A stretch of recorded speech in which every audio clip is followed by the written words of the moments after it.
What's up, guys? Crypto Muser here with your daily news and analysis in the crypto markets. Now, we have some drama up in the XRP community. So Warren Davidson is a congressman from Ohio. Yesterday, he tweeted out a scam account, a Ripple scam account that basically says they're giving out, it's like a 5 billion XRP giveaway, and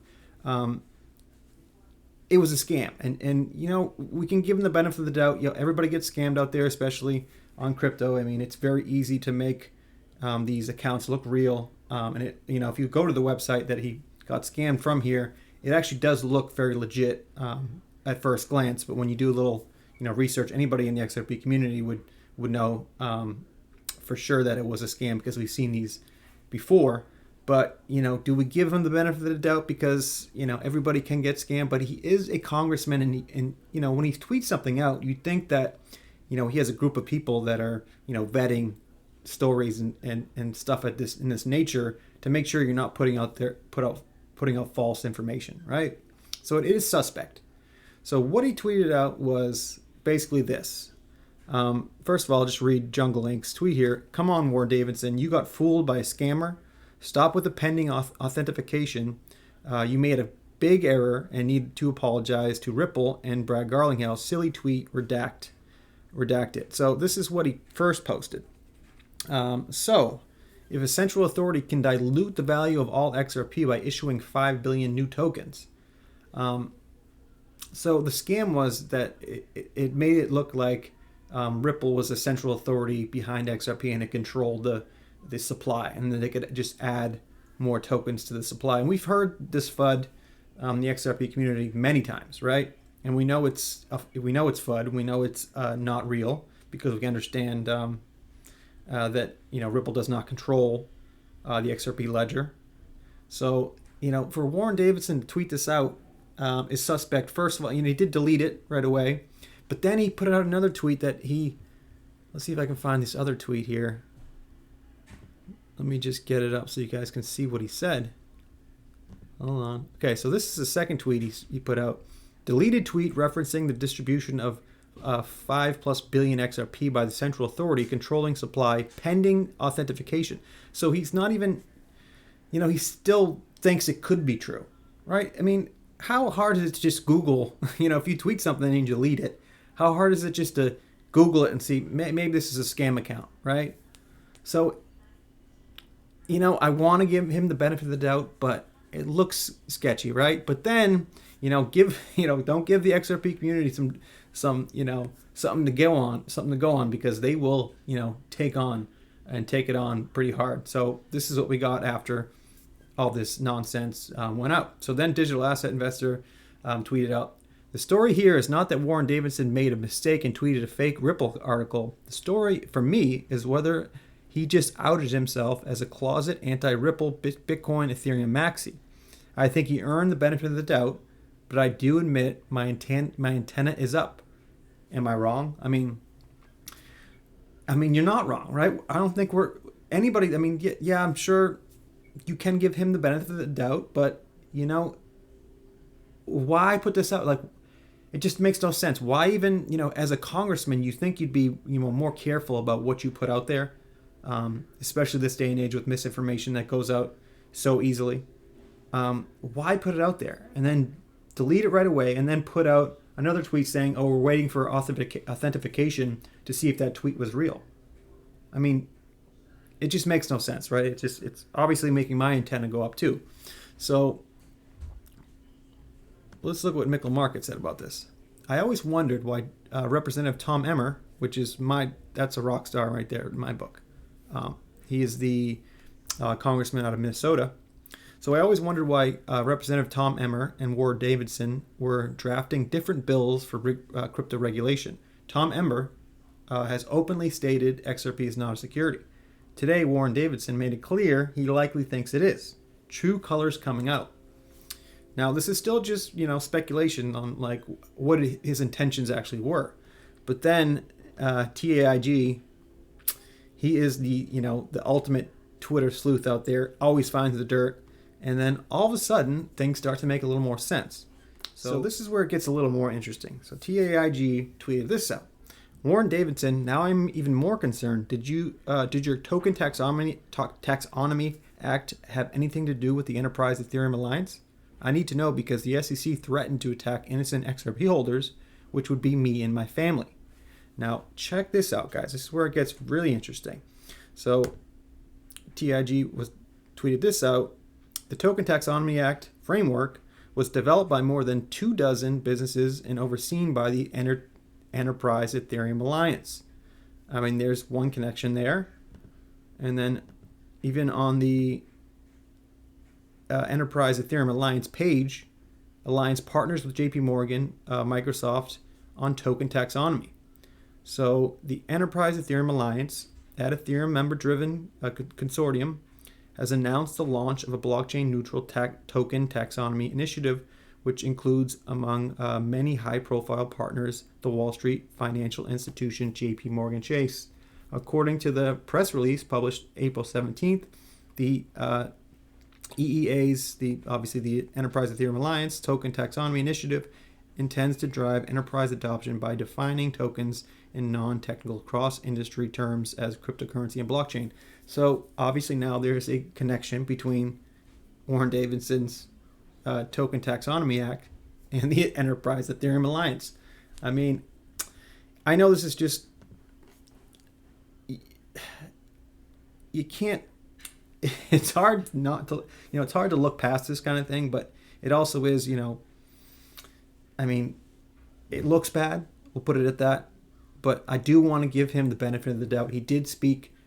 He is one of the congressmen that has spoken to John Deaton about, the way the SEC has overreached against XRP holders. But, it's funny for him to reach out to John Deaton and have the conversation with him, and then all of a sudden come back and try to, spread this FUD about, Ripple and XRP. So I'm getting both sides. I understand it. Yeah, he maybe made a mistake here and, got a little, saw a scam account and tweeted it out. But on the other hand, it just doesn't, if he has this connection with Ethereum and the Enterprise Ethereum Alliance, does it make sense for him to, go with the same rhetoric against XRP and Ripple? I mean, you guys be the judge. I mean, I'm like Digital Asset Investor said, my antennas are definitely up. I don't, I could go both ways with this. I mean, yeah, Warren Davidson, he is pro crypto. We like to have more of him in Congress. But, if you think about the way, the Ethereum free pass went, and obviously we see the corruption within the SEC with Bill Hinman and Jay Clayton, would it surprise you that some people within Congress were involved in this too? I mean, corruption, the thing about corruption, money can control everything, right? In any aspects of life, when you bring money into it, the worst comes out of people, right? Corruption can get into anything, right? We've seen it with, pharmaceutical companies, with politics. We've seen it with just anything, that starts off as something like legit or, harmless. Add money to that, and at some point in time, it will corrupt itself, right? Sometime, some way or another, money will corrupt it, and people will try to, get rich or make money in some shady way. That's just the way human nature works. That's the way our government works. And, as much as we dislike that type of behavior, it's, we have to agree that this happens, time and time again in every aspect of life and politics especially. So am I surprised? Would I be surprised if Warren Davidson had some nefarious intentions here by tweeting this out? I wouldn't be that surprised, but would I also be surprised if this was just an honest mistake and, he got scammed like, any smart person out there in this in Twitter sphere and social media? It's very easy to get scammed by these accounts. So, I'm like 60-40. I'm leaning towards, giving him the benefit of the doubt, but you got to leave that chance of maybe there's something here, right? So I'm just giving you guys the information, and you guys can go with it and take take it as you wish, but it does look shady. Let's just put it that way. So Moon Lambo also tweeted this out, and this is where it gets a little more interesting too, because you think after you put a tweet out like this, you'd want to get some feedback from the community out there to give you a reasoning why this is not true, why this is a scam account, and why there is no central authority with the XRP ledger. Ripple, just because they own 50% over 50% of the circulating supply, or not even the circulating supply, the total supply, that doesn't mean they have authority over the ledger, right? And this is something that if you just ask a question to some XRP community members, they, just like Moon Lambo here, he was trying to basically point out and show Warren Davidson and this guy Alex, who was saying, how does the escrow work? I feel like that certainly has the potential to centralize this currency. So people have questions, and Moon Lambo and other people within the XRP community, it's good to have those conversations to educate the public and so they can understand how the XRP ledger works and how Ripple doesn't have the authority over the ledger, right? So Moon Lambo tweeted this out. Hey, Warren Davidson, I noticed that you shut down open communication on your XRP tweet. What is the rationale for this? I was able to write a helpful response to you before you turned off people's ability to comment on your post. So, why do this, right? Why, there were some helpful communications going on this tweet. Moon Lambo tweeted out, there's no central authority on the XRP ledger. This link shows all 100 plus validator nodes. Ripple has only 4 validator nodes. They have no special permissions over the XRP ledger. Also note that concentration of cryptocurrency is different than centralization, which that's the big thing that people don't understand. And like I said, then this guy tweeted out, how does the escrow work? I feel like there certainly has the potential to centralize this currency. And that's when Moon Lambo was trying to reply to this guy. And then all of a sudden he got this. Who can reply? People Warren Davidson follows or mentioned can reply. So why shut down the comments? This is where it kind of looks bad. Like, why not keep the conversation going, right? Why do that? This is where he loses me again. Like, in some points I think, maybe he got scammed and, I give him the benefit of the doubt. But then he does something like this and it's like, why not keep the discussion going? Were you afraid that you were getting too much hate from the XRP community? I mean, I think, he's an ex-Army Ranger. I think he has thicker skin than that, right? So it just gets more suspect and more suspect as you peel the onion back here from this whole situation. You gotta love the drama within the Twitter sphere here, but Digital Asset Investor said it perfect here to end it out. We don't care what side of the aisle you're on. The Ethereum Bitcoin free pass was done to prevent a level playing field. Government and Wall Street shouldn't be colluding to pick winners and losers. This is not just about crypto. The people are tired of it all, period. And I couldn't say it better. I mean, corrupt officials and corrupt agencies within the government. I mean, obviously that's happening. We know it's happening. It's very plainly to see that it's happening. How deep does it go, right? I mean, yeah, politicians are, most of them, I'd say probably 75% of them are corrupt in nature. Like I said, would it surprise me that Warren Davidson owns a ton of Ethereum and Bitcoin and maybe, is trying to spread some FUD about Ripple and XRP? Maybe, right? You can't say no, right? So I'll leave it at that. I'll leave you guys, room for you guys to speculate and do your research and see, what's going on there. But it's just, you don't want to see anything like this. You don't want to see, especially someone that I was starting to respect within Congress because he's been so openly, bullish for crypto and the crypto community. If he's out there, peddling the Ethereum, Bitcoin maximalist ideas, I'm not with that, right? I've said on this channel time and time again, It's not just Bitcoin and Ethereum. And I have nothing against Bitcoin and Ethereum. I own both of those digital assets, full disclosure. But there's more to this space than those two assets. And if you're just going to be out there picking, especially Congress and government agencies like the SEC out there picking winners and losers, and that's not the type of industry this needs to be. This needs to be a level playing field. The reason why our country is so great is because we have a free market system, right? The market picks the winners and losers, not individuals and governments and congressmen, right? That's where I draw the line. That's where anyone would draw the line. So we'll leave it at that. Let's end it on a good note here.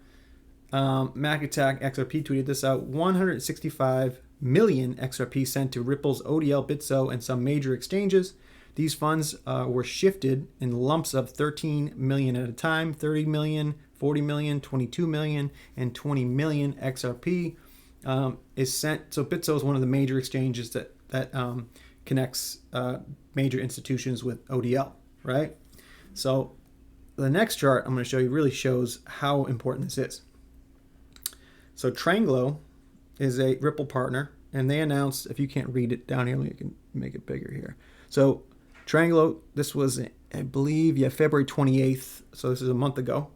We're thrilled to announce today that we're enabled Ripple on-demand liquidity across our payment corridors. This comes after a successful pilot of ODL deployment last September, which saw 250,000 transactions worth USD 48 million processed in 100 days. So Tranglo is now using XRP on-demand liquidity, right? So this chart is the liquidity index for Bitstamp, the exchange Bitstamp that Tranglo uses to process the transactions with on-demand liquidity. And look at this. So this is when Tranglo announced going live with 25 corridors around the world. And look at the volume going up. See, that's the liquidity volume. This is just the beginning, guys, right? I've been keeping an eye on these liquidity indexes for a while now, and they've been kind of stagnant and down and up and down. But this is what we need to see. This means ODL is starting to be used. This means that liquidity is building up, and this is the start of Ripple's, liquidity pool. This is ODL doing its work. And if you see these charts keep going up, that means that ODL is growing and the corridors are opening up all around the world. So just wanted to end the video on a good note. Ripple is spreading all over the world. I know with the lawsuit in the U.S., it doesn't seem like, it seems like we're in a stalemate. That's only in the U.S. though. And the U.S. is only one market within the world. And Ripple is spreading all around the world, and they're spreading fast. So just wanted to leave on a good note there. Just remember to like, subscribe, and leave a comment down below. But remember, I'm not a financial advisor. Please do not take anything I write or say as financial advice. This is for educational purposes only. And thanks, guys, and we'll see you on the next one.